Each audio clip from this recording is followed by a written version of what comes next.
Je te dérange pas? Je peux te parler de la leçon de sciences? Justement, j'étais en train de réfléchir à la leçon de sciences. Est-ce que tu as des idées? Bah écoute, on en a parlé la semaine passée, puis j'ai réfléchi tout le week-end, mais j'ai trouvé aucune idée innovante. Mais je viens de croiser un collègue qui m'a parlé d'une application qui a l'air top. Elle s'appelle Discover Human Body. Ah ouais, c'est quoi? C'est une application sur le corps humain interactive et ludique, et je pense que ça pourrait être super pour l'activité qu'on veut faire. Ok, bah Tu veux que je tu te me la montres? montre? Ouais. Bon, du coup, pour en revenir à l'application, et puis pour préparer la leçon, déjà, c'est une application qui peut s'utiliser sur tablette ou même sur téléphone, donc c'est vraiment super. Ah super, c'est super pratique et c'est vraiment interactif. Oui, c'est génial.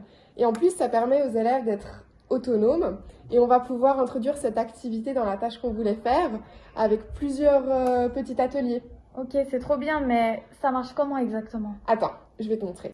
Alors, tout d'abord, ce que tu dois faire, c'est que tu dois déverrouiller ta tablette en y introduisant le mot de passe si tu en as un, et ensuite cliquer sur l'application que nous aurons téléchargée au préalable.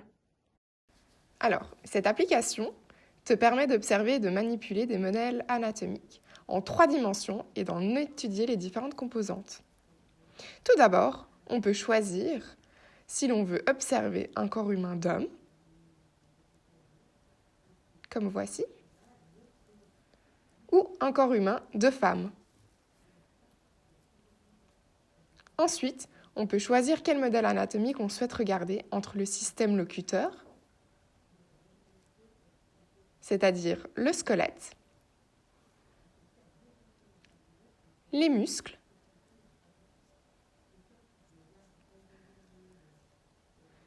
les organes,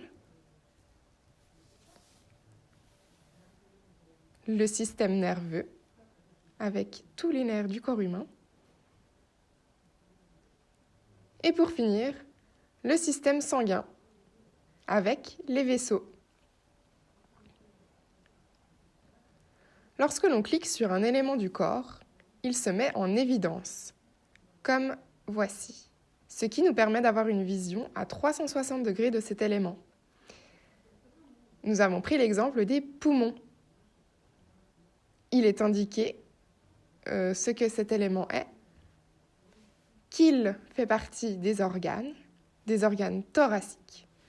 Nous avons aussi une petite description de cet élément, ainsi que son nom latin. Il y a également la possibilité de rechercher directement l'élément du corps que nous souhaitons. Pour cela, il suffit d'aller dans la barre de recherche, en cliquant sur la petite loupe, et d'écrire l'élément souhaité. Dans notre cas, nous avons choisi les poumons, et nous tombons directement sur les poumons. Cette application possède également une fonction de réalité augmentée, permettant de projeter l'image du corps humain dans notre réalité. Comme tu peux le constater, il suffit d'appuyer sur le petit bouton AR en bas à gauche de ton écran. Tu peux rendre le corps plus petit ou plus grand. Grâce à cette fonction, nous pouvons tourner autour du squelette et avoir une expérience encore plus réaliste. Bon, du coup, t'en penses quoi de cette application que je viens de te montrer? Bah écoute, elle est super. Ce que je te propose, c'est que je nous crée une petite séquence. Je t'envoie ça par mail, on en rediscute demain et on essaye la semaine prochaine.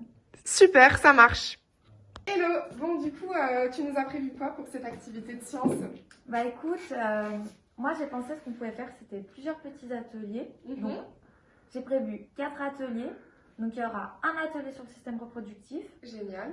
un atelier sur le système respiratoire et 2 ateliers sur le système digestif vu que c'est un petit peu plus compliqué. Oui, ouais, t'as raison. Et en fait ce que j'ai pensé c'est tout simplement on prend des grandes feuilles, on dessine l'ombre d'un corps. Les élèves, eux, ce qu'ils vont avoir c'est des petites feuilles où ils vont devoir dessiner les organes, regarder dans la tablette à quoi ça ressemble et ensuite les découper et les placer dans l'ombre du corps. Donc les placer au bon endroit. Voilà, exactement, au bon endroit. En s'aidant de la tablette. Voilà, ils auront la tablette à disposition. Chaque atelier aura sa tablette.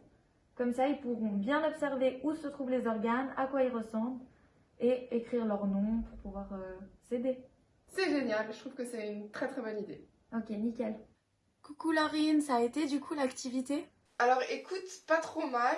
C'est une application par contre très dense avec beaucoup d'informations. Et du coup pour certains élèves ça a entraîné une surcharge cognitive. Mais pour l'ensemble des élèves, ça a quand même très bien été. Et puis on a bien fait de le faire avec des 8P parce que les plus petits, je pense que ça aurait été très compliqué. Surtout qu'il y a des définitions qui étaient aussi très complexes. Mais sinon, je pense que oui, je referai cette activité avec des 8P, mais tout en y apportant certaines régulations. Et du coup, il faudrait qu'on réfléchisse à certaines régulations. Et toi, t'en as pensé quoi? Bah écoute, moi ça a été. Il y a eu quelques problèmes avec la langue au départ, mais on a quand même réussi à gérer ça. Ensuite, je pense que, bah, comme tu as dit, pour éviter la surcharge cognitive, ce qu'il faudrait faire, ce serait, par exemple, faire une présentation de l'application en collectif avec tous les élèves. Comme ça, on leur montre vraiment comment ça fonctionne l'application. Et on pourrait aussi leur fournir une marche à suivre, des éléments qu'il faut observer. Comme ça, ils peuvent vraiment réussir à utiliser l'application sans problème. En tout cas, j'ai été très contente de notre collaboration et c'est à refaire. Ouais, moi aussi, je referai cette activité dans ma classe.